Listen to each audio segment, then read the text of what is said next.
کتاب احبار کے 18ویں باب کی 21ویں آیا مقدسہ میں آیا ہے کہ تو اپنی اولاد میں سے کسی کو مولک کی خاطر آگ میں اسے گزراننے کے لیے نہ دینا، نہ اپنے خدا کے نام کو ناپاک ٹھہرانا۔ اور پھر 20ویں باب کی دوسری آیا مقدسہ میں یوں ذکر وارد ہوا ہے کہ تو بنی اسرائیل سے یہ بھی کہہ دے کہ بنی اسرائیل میں سے یا ان پردیسیوں میں سے جو اسرائیلیوں کے درمیان بود و باش کرتے ہیں،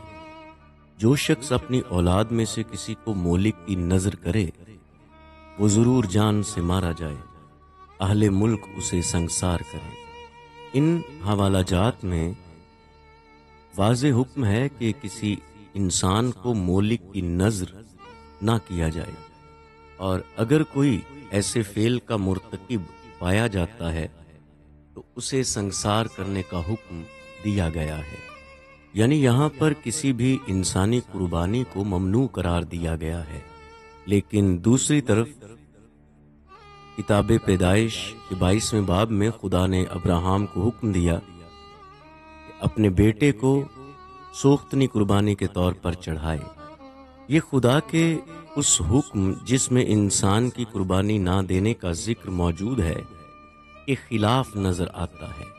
ہمارے نزدیک اول یہ کہ خدا تعالیٰ کی نہ تو کوئی دلچسپی تھی اور نہ ہی خدا کا یہ منصوبہ تھا کہ ابراہیم حقیقتاً اپنے بیٹے کو ذبح کر کے مار ڈالے۔ یہ حقیقت اس وقت واضح ہو جاتی ہے جب ابراہیم کو اسحاق کو ذبح کرنے سے روک دیا گیا، کیونکہ اگر یہی مقصود ہوتا کہ اسحاق بہر صورت ذبح ہوں اور مر جائیں تو ابراہیم کو روکا نہ جاتا۔ دراصل خدا کا مقصد امتحان ابراہیم تھا۔ جب خدا نے ابراہیم سے مطالبہ کیا کہ وہ اپنے اکلوتے پیارے بیٹے کو مکمل طور پر ان کے حوالے کر دے، تو خدا کی توقعات کو پورا کرنے والا عمل ابراہیم کا اپنے بیٹے کو حوالہ خدا کرنے کی رضامندی تھی، نہ کہ بیٹے کا حقیقی قتل، کیونکہ خدا نے صراحت کے ساتھ کہا، لڑکے پر ہاتھ نہ بڑھا، کیونکہ میں جان گیا کہ تو خدا سے ڈرتا ہے، کیونکہ تو نے اپنے بیٹے کو، اپنے اکلوتے کو میرے سے دریغ نہ کیا۔ دوم یہ کہ احبار 18, 21 اور 20:2 میں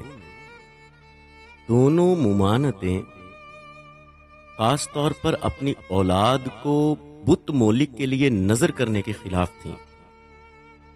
لہذا خدا کا اپنی اولاد کو مولک کے لیے نظر کرنے سے منع کرنا اور اس کے باوجود ابراہیم سے اپنے یعنی حقیقی خدا کے لیے اسحاق کو نظر کرنے کا کہنا سخت تضاد نہیں ہے۔ بس اسحاق کو خدا کے لیے نظر کرنا اپنی اولاد کو مولک کے لیے نظر کرنا نہیں تھا، کیونکہ خداوند مولک نہیں ہے۔ حقیقی خدا واحد ہے جو حیات پر حاکم مطلق ہے، اور اس کے لیے صرف اسی کو یہ حق حاصل ہے کہ وہ مطالبہ کرے کہ کب زندگی واپس لی جائے گی۔ بلا شبہ وہی ہر شخص کی موت کا وقت مقرر کرتا ہے۔ اور پھر سوم یہ کہ ابراہیم خدا کی محبت اور قدرت پر اتنا یقین رکھتے تھے کہ انہوں نے رضامندی سے اطاعت کی، کیونکہ ان کا ایمان تھا کہ خدا اسحاق کو مردوں میں سے زندہ کرے گا، جس کا ذکر عبرانیوں کے خط کے 11ویں باب میں مذکور ہے کہ ایمان ہی سے ابراہیم نے امتحان کے وقت اسحاق کو نظر گزرانا، کیونکہ وہ سمجھا کہ خدا مردوں میں سے جلانے پر بھی قادر ہے۔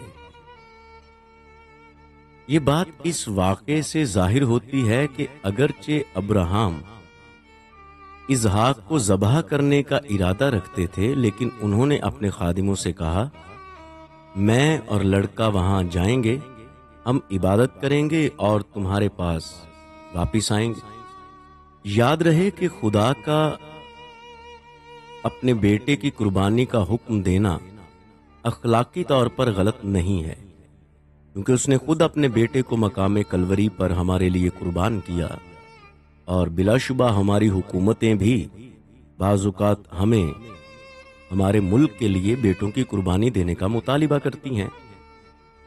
تو یقیناً خدا کو اس کا اور بھی بڑا حق حاصل ہے